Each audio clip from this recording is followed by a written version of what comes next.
Cansar. Nesse momento já são 16 horas e 5 minutos, né, no nosso horário aqui de Boston. E eu quero já estar chamando, né, o mensageiro dessa tarde, lá da cidade de Rolim de Moura. Eu quero mandar um abraço, né, para a cidade de Rolim de Moura. Morei lá, tem muitos irmãos, pastores, amigos lá. Que Deus abençoe a vida dos irmãos lá de Rolim de Moura. O senhor está me ouvindo, irmão Liseu? Sim, estou ouvindo. Sois bem-vindo nessa tarde da bênção. Obrigado aí por aceitar o nosso convite para trazer uma mensagem para os nossos corações nessa tarde. Nesse momento eu já vou estar passando para o senhor pode estar ministrando até às 16h35, tá bem?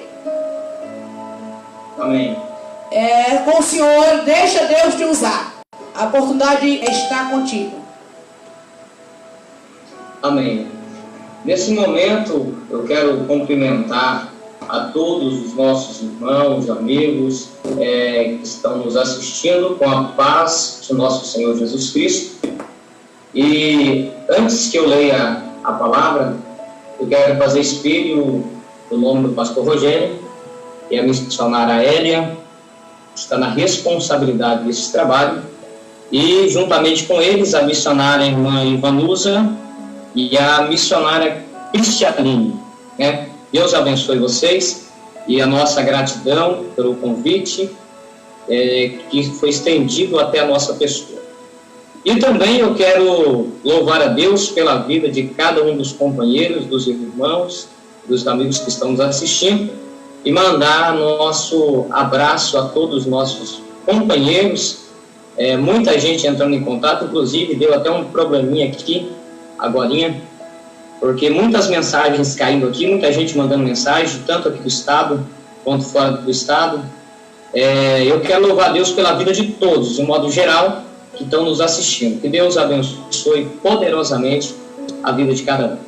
A palavra que eu quero compartilhar com cada um dos ouvintes, quero ler 2 versículos da palavra de Deus, sendo que o primeiro está no Evangelho de Lucas, capítulo de número 24.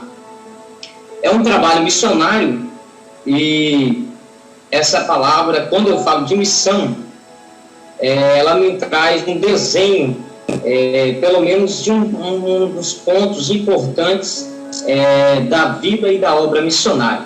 Lucas, capítulo de número 24, o versículo de número 49, as palavras de nosso Senhor Jesus, que diz assim: E eis que sobre vós envio a promessa de meu Pai. Ficai, porém, na cidade de Jerusalém, até que do alto sejais revestidos de poder. Palavras de Jesus aos seus discípulos, que nós também podemos chamar agora de apóstolos. Ficai na cidade de Jerusalém, até que do alto sejais revestidos de poder. Atos dos Apóstolos, capítulo 1, versículo de número 4, é um texto paralelo a esse que eu também quero tomar.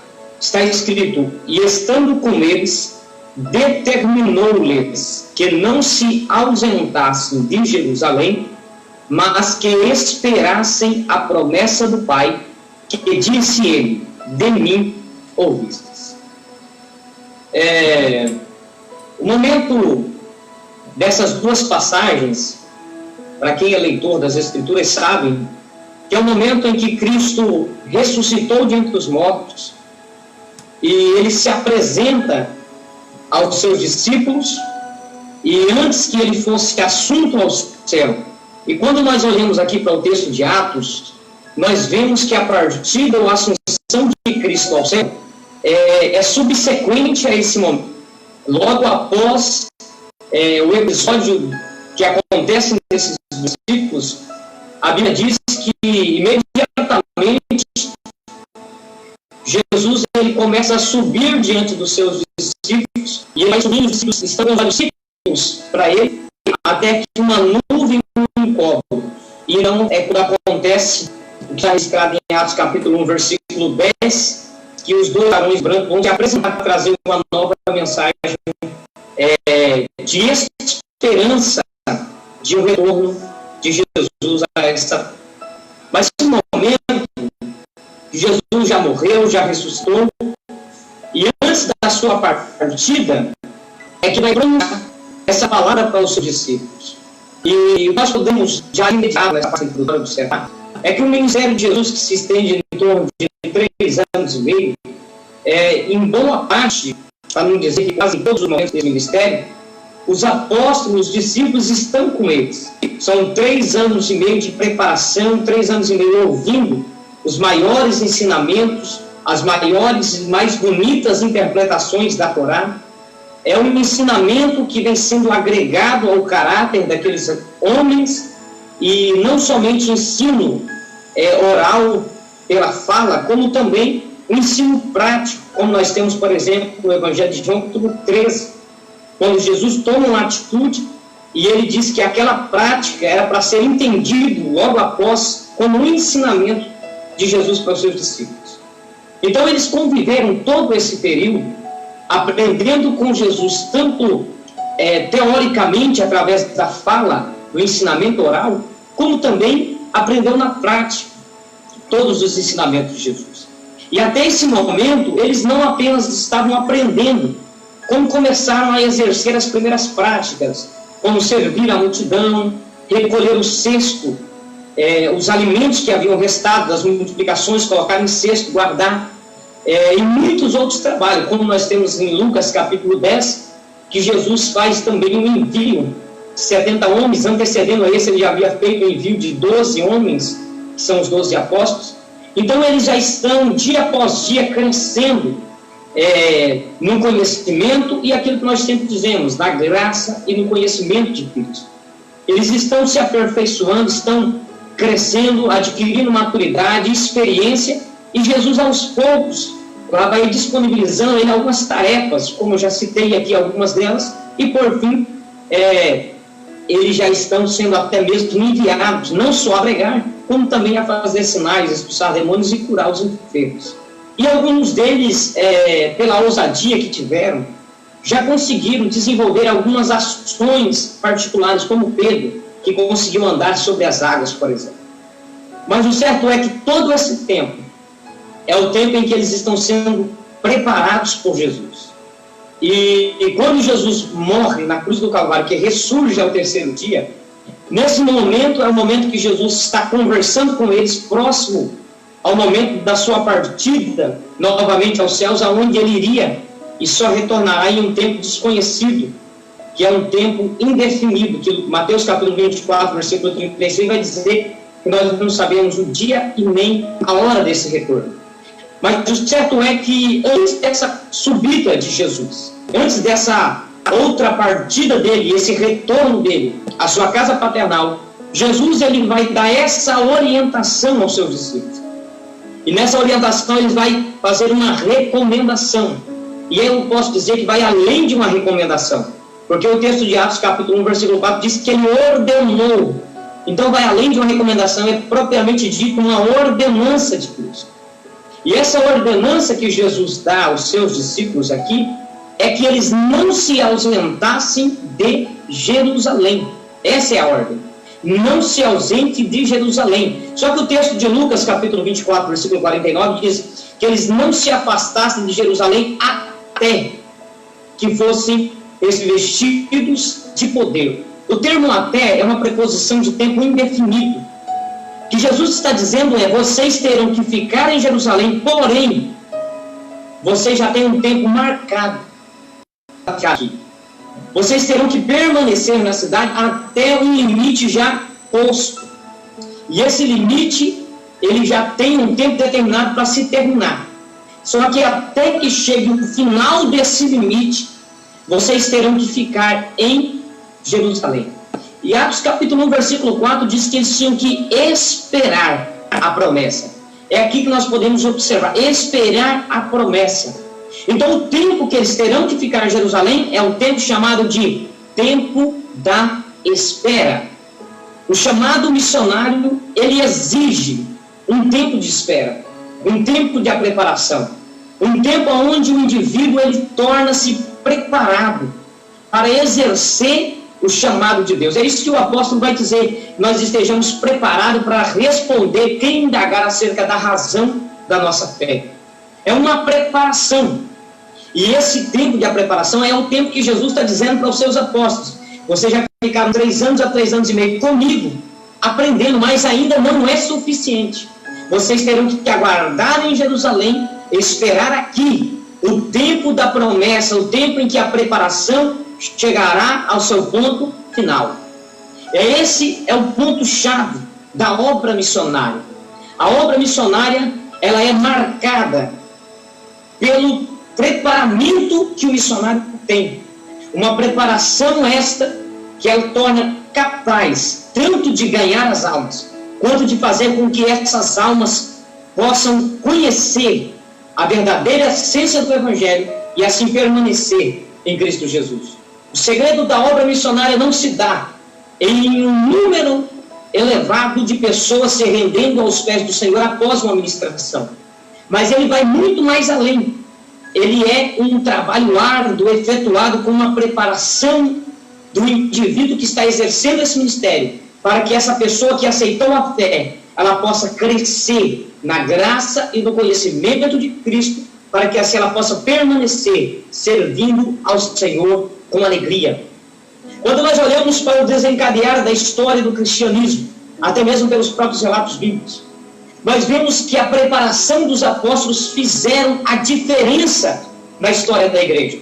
Quando nós olhamos para Atos dos Apóstolos, no capítulo de número 2, nós vemos um momento crucial em que a igreja de Cristo, inicialmente, lá no início da sua história, ela é colocada diante de um momento decisório, onde ela pode ter uma influência crescedora, como também ela pode criar um momento onde seria uma pedra de tropeço para o crescimento do cristianismo. Pois em Atos dos Apóstolos, capítulo 2, a Bíblia diz que a multidão que está reunida, de aproximadamente 120 pessoas, elas estão ali reunidas e de repente o Espírito Santo desceu sobre elas. Um vento encheu o lugar onde eles estavam reunidos. A Bíblia diz que um som foi ouvido por eles, línguas repartidas como de fogo pousavam sobre cada um deles. E Atos capítulo 2, versículo 4 diz que todos foram cheios do Espírito Santo e começaram a falar em outras línguas. Quando isso acontece, a Bíblia diz que a multidão que estava reunida para a grande festa do Pentecoste ouviram o acontecimento e começaram a se escandalizar e dizer que aqueles irmãos estavam embriagados às 9 horas da manhã. Nesse momento é o momento que, se faltasse a preparação da parte daqueles que estavam fazendo a obra missionária, a obra tinha caído em escândalo.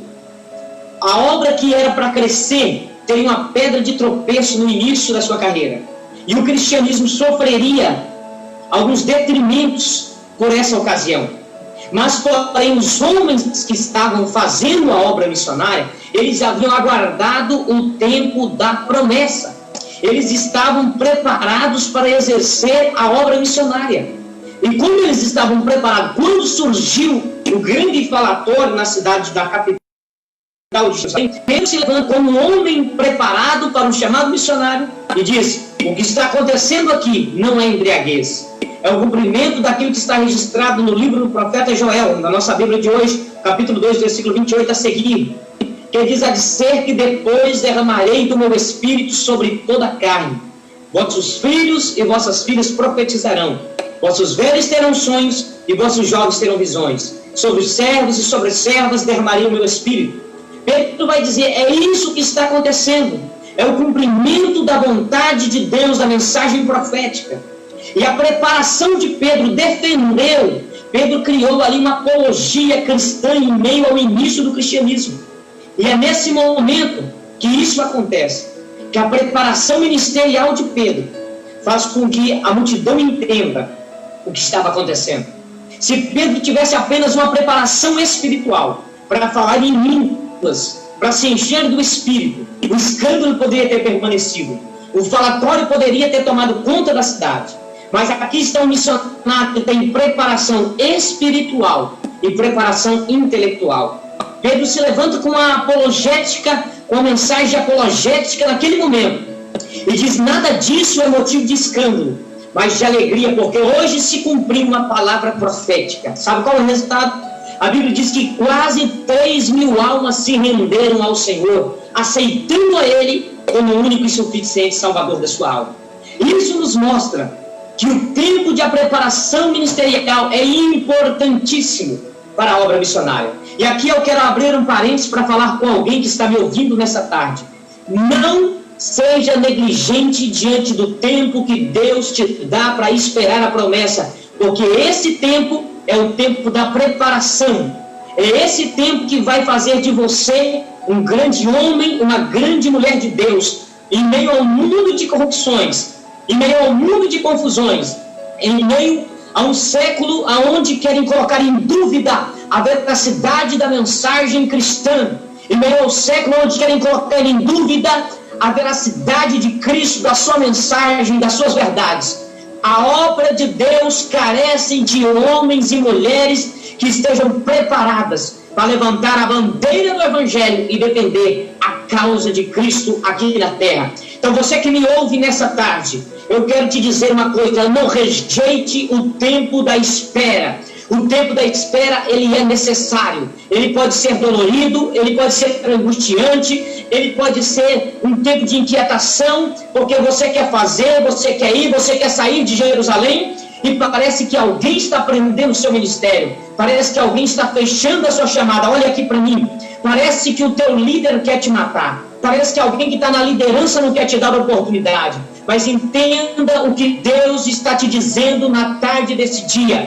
Não é ninguém matando o teu ministério, não são homens que estão prendendo a chamada, pois a Bíblia diz em Jó capítulo 42, versículo 1: eu sei que tudo podes, e nenhum sequer dos teus planos podem ser impedidos. Ora, se os planos de Deus não podem ser impedidos, por que é que você não saiu de Jerusalém? Se os planos de Deus não podem ser impedidos, por que você condiciona a tua prisão em Jerusalém a uma vontade humana? Por que você ainda não foi? Porque os homens não deixaram, porque os homens te prenderam. Escute o que Deus está te dizendo: nenhum, exatamente nenhum dos planos de Deus podem ser impedidos.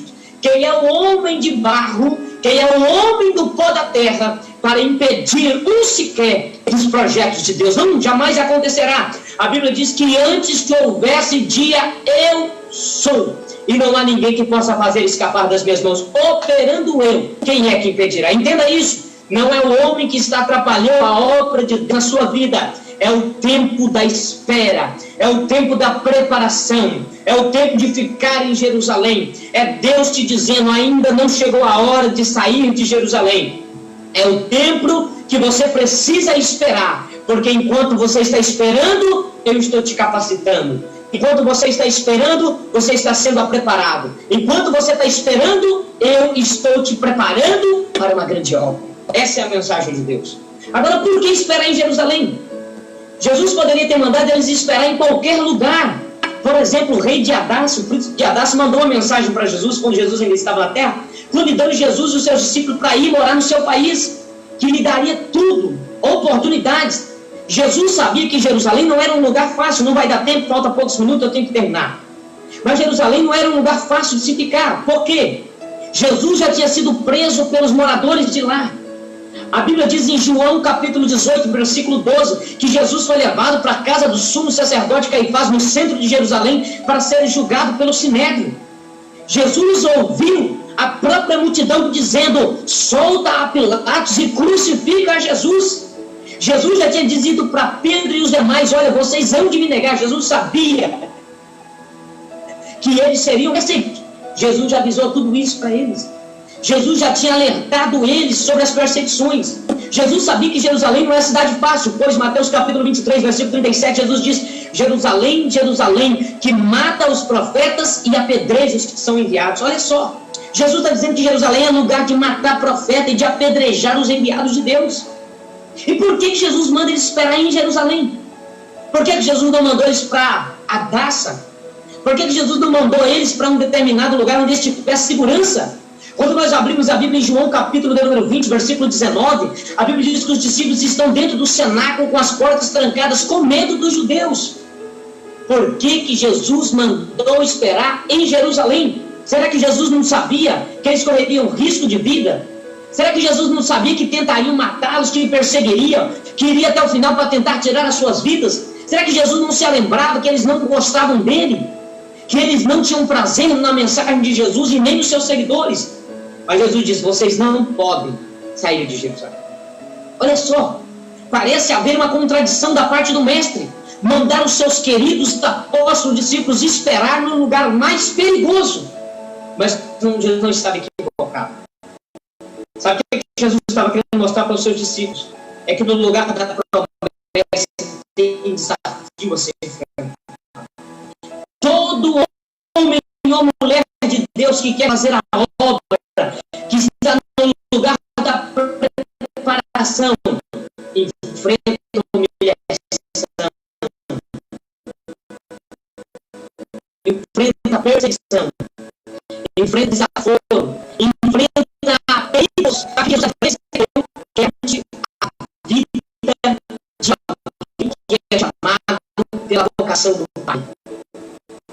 Jesus está dizendo: fique aqui, aqui não quer perseguir, mas lembra-se de Jó capítulo 40, de Deus para defender. É chegar lá onde vão tentar fazer tudo com você, onde vão tentar frustrar o ministério, acabar com a sua vida. É lá que é para você ficar, porque eu estou garantindo que o homem não consegue frustrar os seus sonhos. Eu estou garantindo que você terá vida e vida com abundância. Eu termino essa palavra, falta 4 minutos para me encerrar, dizendo para alguém que me ouve na tarde desse dia: não tenha medo de perseguição. Você é um obreiro de valor? Você é um soldado que está destemido e está diante da batalha? Não tenha medo. Seja homem, seja corajoso. O Senhor Deus chegou para Gideão com 32 mil homens para a guerra. Deus disse: não, Gideão, você vai fazer alguns desafios. Faz o primeiro desafio. Quando vai para o segundo desafio, ele é muito claro e preciso: mande que os covardes e medrosos voltem. Ficou 300 homens. Sabe o que Deus está dizendo? Não seja covarde, não seja medroso. Você precisa ter coragem. Você precisa ficar em Jerusalém. E outra coisa que eu quero dizer para você, eu estou terminando, faltam 3 minutos. A guerra, ela inicia pelo lugar mais frágil. Você não ataca um país que vai para a guerra, ele não vai atacar um país de alto. No tempo dos imperadores, eles pegavam primeiro os países mais fracos, para ir ganhando força, ganhando nome, e ganhando fama, e ganhando mais países para lhe auxiliar, porque a partir do momento que ganhava a guerra, então tinha novos auxiliadores para o combate, e assim o exército ia se fortificando, e então eles encaravam os países mais fortes. Mas aqui é totalmente diferente, no reino de Deus é totalmente diferente. Jesus falou: vocês vão ser revestidos de poder, e vocês não vão começar pelos lugares mais aceitáveis. Você não vai começar a pregar nos lugares que gostam mais de vocês. Você não vai começar a pregar onde mais te aplaude. Não! Comece aqui. É onde não gosta de vocês, é onde é contra o teu ministério, é onde é contra a sua chamada, é onde tentaram te matar, é onde tentaram destruir vocês. É onde você vai começar a fazer a obra e ninguém vai te parar. Olha só que coisa interessante. Além de Deus garantir a vida de alguém que tem chamado, Ele está dizendo: não precisa temer, porque os teus próprios inimigos, aqueles que mais te perseguem, vai ser os primeiros a ser surpreendido com o valor da mensagem na tua boca. Eu termino essa rápida palavra nessa tarde, dizendo para você que me ouve: você é um homem e uma mulher de Deus, seja destemido, seja corajoso. Se você está no tempo da espera, não tenha impaciência, não deixe a impaciência te vencer. Aqueles homens, a Bíblia diz, do povo judeu, quando Paulo estava fazendo grandes sinais, eles se levantaram e disseram para o endemoniado: em nome do Deus de Paulo nós te repreendemos. Eles disseram: não, Jesus nós sabemos muito bem quem é, Paulo é um homem preparado, nós também conhecemos, mas e vocês? Quem são? A Bíblia diz que, saltando sobre eles, eles saíram nus e feridos. Por quê? Não tinham preparação. Romperam com o tempo da espera e entraram na cadeia que não era para entrar. Avançaram o sinal, pularam o semáforo, envergonharam e saíram envergonhados. Agora, queridos irmãos que me ouvem, falta 1 minuto, e nesse 1 minuto eu quero que você capture essa mensagem de Deus. Não rompe o tempo da espera. Seja corajoso, seja forte, seja destemido e creia que os planos de Deus não podem ser impedidos. O tempo da espera, ela tem limite. O dia que você estiver cheio, o dia que terminar o tempo da sua espera, que você estiver pronto, Deus vai te enviar. E quando Deus te enviar, pode ter certeza, nem no tempo da espera não conseguiram te matar, e nem muito menos conseguirão parar o teu ministério, enquanto você não terminar. Paulo morreu, decapitaram Paulo, sabe quando? Depois que ele bateu no peito e disse: acabei a carreira e guardei a fé. Enquanto Paulo não disse: eu acabei a carreira e guardei a fé, ninguém conseguiu matar Paulo. Ele pregou e ele levou a mensagem até onde Deus lhe mandou levar. E só conseguiram tirar-lhe a vida o dia que o seu ministério havia chegado ao fim. Então creia nisso. Ninguém consegue matar a obra de Deus na vida de alguém que tem chamada e que está fazendo o que Deus manda. Ninguém consegue. Você vai ir até o final, vai encerrar a sua carreira e vai alcançar a coroa de glória que está te esperando. Que Deus abençoe a todos, em nome de Jesus. Muito obrigado, pastor Rogério, muito obrigado, missionária Vanusa, e a toda a equipe desse grande trabalho. Que Deus continue honrando, que Deus continue abençoando, e que essa obra cresça e o nome de Deus seja glorificado. Em nome de Jesus.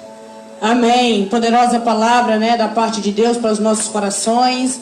Nós que agradecemos muito essa palavra abençoada que Deus lhe usou para transmitir para os nossos corações nessa tarde.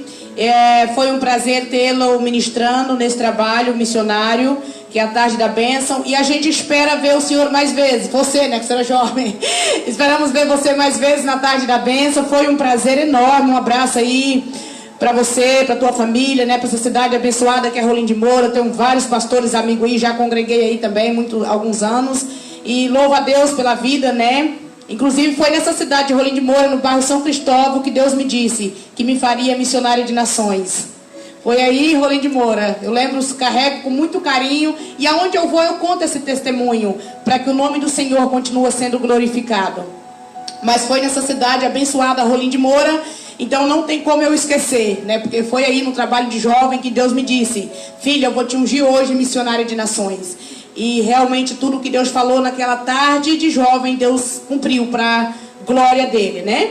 E eu louvo a Deus pela tua vida. Muito obrigado. E a porta da Tarde da Bênção está sempre aberta para você fazer a obra de Deus juntamente conosco. Foi um prazer e nós recebemos com muito carinho essa palavra abençoada. Que Deus continue abençoando o teu ministério grandemente. Amém. Eu sei que neste momento tem vários países do mundo, vários países da Europa, da Ásia, que estão te assistindo, que vão assistir essa live. E eu sei que esta palavra veio como um bálsamo para o coração dos missionários nessa tarde. Que Deus abençoe a tua vida. Foi um prazer. Com o pastor Rogério, né, com a oportunidade para a gente estar fazendo a oração final e dando a bênção.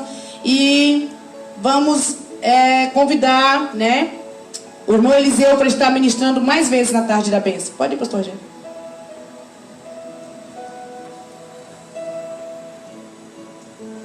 Glória a Deus, glória a Deus. Te damos graças, meu Senhor, mais uma vez, por podermos estar diante da Tua presença, Senhor. Por recebermos, Deus, a orientação do céu. Eu tenho certeza que vidas serão edificadas através desta palavra. Muitos estão à espera deste tempo terminar. Aleluia. Por isso, Senhor, que os Teus servos, Senhor, entendam esse tempo, para que o Senhor venha estabelecer o Teu projeto na vida de cada um. É o que eu te peço, Pai, no poderoso nome de Jesus. Que o amor de Deus, a graça do Senhor Jesus, a doce e íntima comunhão que há no Espírito Santo, seja com todo o povo de Deus. Todos digam